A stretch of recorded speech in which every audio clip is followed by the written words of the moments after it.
რა გავაკეთო რომ ესე თითქოს ყველაფერს ვაკეთებ, ვერავის მოსავლის. ჩემი თავის ესეთი ამასწორებთ. თითქოს ყველაფერი გაქვს, მაგრამ როგორ გაგრძნობინებს თავს ეს ფრაზი? როგორ განიცდება შენთვისევ და დარწმუნებული ხარ რომ შენი პასუხისმგებლობაა? რა არის ის რაც გწყინს? შეგიძლია უთხრა ხმამაღლა შენს თავს? როგორ ხდება რომ ვერ გხედავენ და არ ესმით შენი ხმა? რისთვის დგები საწოლიდან? რა განცდაა შენთვის ბედნიერება? ყველა კითხვაზე პასუხს ერთად ვიპოვით. ოდესღაც ამ თემასთან დაკავშირებით საუბარს ერიდებოდნენ. დღეს ვისაუბრებთ იმაზე, თუ როგორ შეიძლება დავიცვათ საკუთარი შვილები ამ ტრაგედიისგან. მსხვერპლად აყალიბებს გარემო, რომელსაც შემდეგ პედოფილი ხედავს. თუ დააკვირდებით, პედოფილები ირჩევენ ბავშვებს და ეს არჩევა ხდება რაღაც გარკვეული ნიშნით.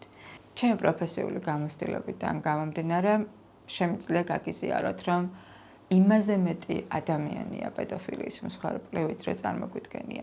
ძალიან ხშირად პედოფილები აღმოჩნდებიან ხოლმე ოჯახის ახლობლები, ოჯახის წევრები.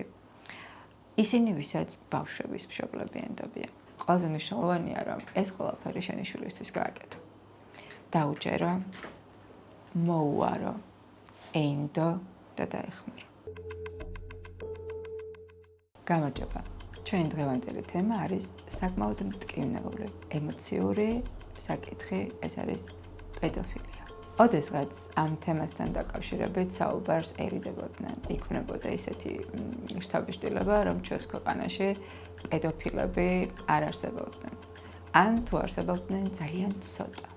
ადამიანებს ჯეროდათ, რომ ჩვენ არ გვყავდა პედოფილიის მსხვერპლები, მაგრამ ჩემი პრაქტიკიდან გამომდინარე, შემიძლია თამამად გითხრათ, რომ სწორედ იმ ოდესღაც პერიოდში მსხვერპლად მყოფი ადამიანები დღეს ძალიან დიდ ტკივილს განიცდიან. სწორედ ის ადამიანები არიან, ვინც ვერასოდეს მოახერხეს ამაზე საუბარი, ვერასოდეს მიიღეს მხარდაჭერა და ვერ გაბედეს უბრალოდ, რომ საკუთარი ეს მძიმე გამოცდილება ვინმესთვის გაეზიარებინათ. და დღეს ვისაუბრებთ იმაზე, თუ როგორ შეიძლება დავიცვათ საკუთარი შვილები ამ ტრაგედიისგან. ეს არის ძალიან ძლიერი, მატრამვირებელი მომენტი, რომელიც ჩვენს ცხოვრებას აბსოლუტურად ცვლის. გვაიძულებს ვიყოთ ადამიანები, რომლებიც ერიდებიან ცოცხალ პროცესებს. დაუგეგმავთ ცხოვრებას, ყოფნას იქ, სადაც არ იციან რა შეიძლება მოხდეს და აქ ცნობის მოყარება კი არ უჩნდებათ, არამედ შიში. ეს შიში აიძულებს გაიქცეს სიახლისგან, ისეთი საინტერესო პროცესებისგან, რომელიც შეიძლება მათთვის ძალიან სასიამოვნო აღმოჩნდეს. მაგრამ ეს გამოცდილება არის, რომელიც კლავს ადამიანებში განბედაობას და ცნობის მოყარებას.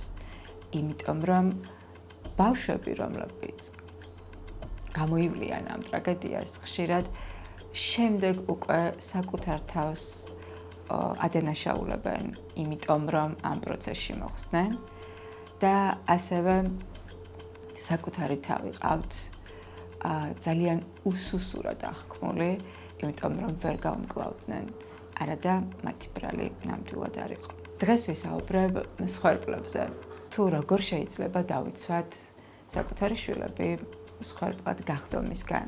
მსხვერპლად არ აქცევს ბავშვს მხოლოდ ეს მომენტი, როდესაც პედოფილთან აქვს შეხება. მსხვერპლად აყალიბებს გარემო, რომელსაც შემდეგ პედოფილი ხედავს. თუ დააკვირდებით, პედოფილები ირჩევენ ბავშვებს და ეს არჩევა ხდება რაღაც გარკვეული ნიშნით.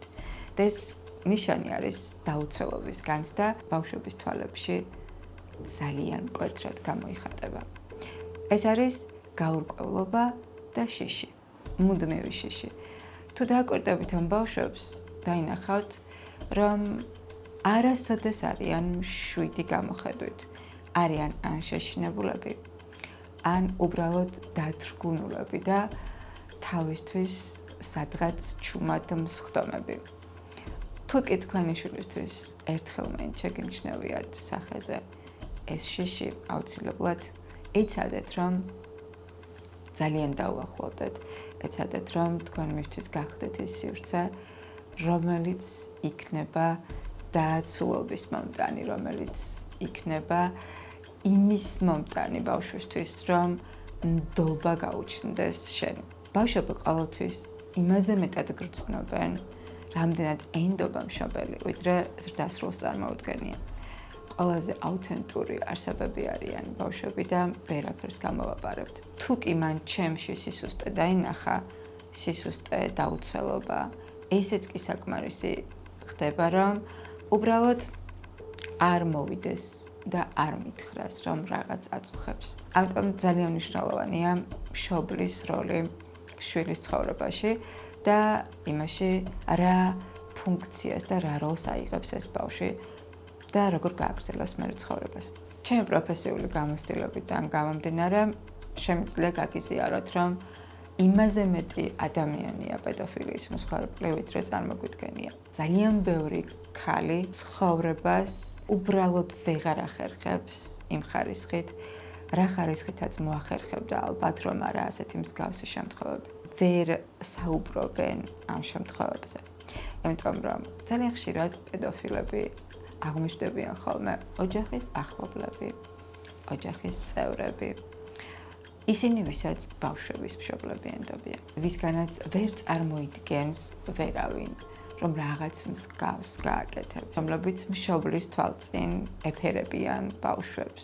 ძალიან ხშირად ესეთი ადამიანები მსხვერპლი ხდებიან ბავშვები და შემდეგ შეუძლებელია ბავშვმა აღიქვას, რომ როდესაც მშობელი პატივს სცემს ამ ადამიანს, შეიძლება მას დაუჯეროს და არა ამ ზრდასრულს. მით უმეტეს თუ კი ბავშვს ერთხელ მაინც ჰქონია გამოცდილებაში, რომ რაღაც არ დაუჯეროს. ეს არის ის მომენტი, რომელიც მთელი ცხოვრება ღია ჭრილობად რჩება. იქამდე სანამ არ გაბედავს და არ იტყვის ვინმესთან რა გამოიარა. ეს არის ის ღია ჭრილობა, რომლის შესახორცებლად აუცილებელია სხვა ადამიანი.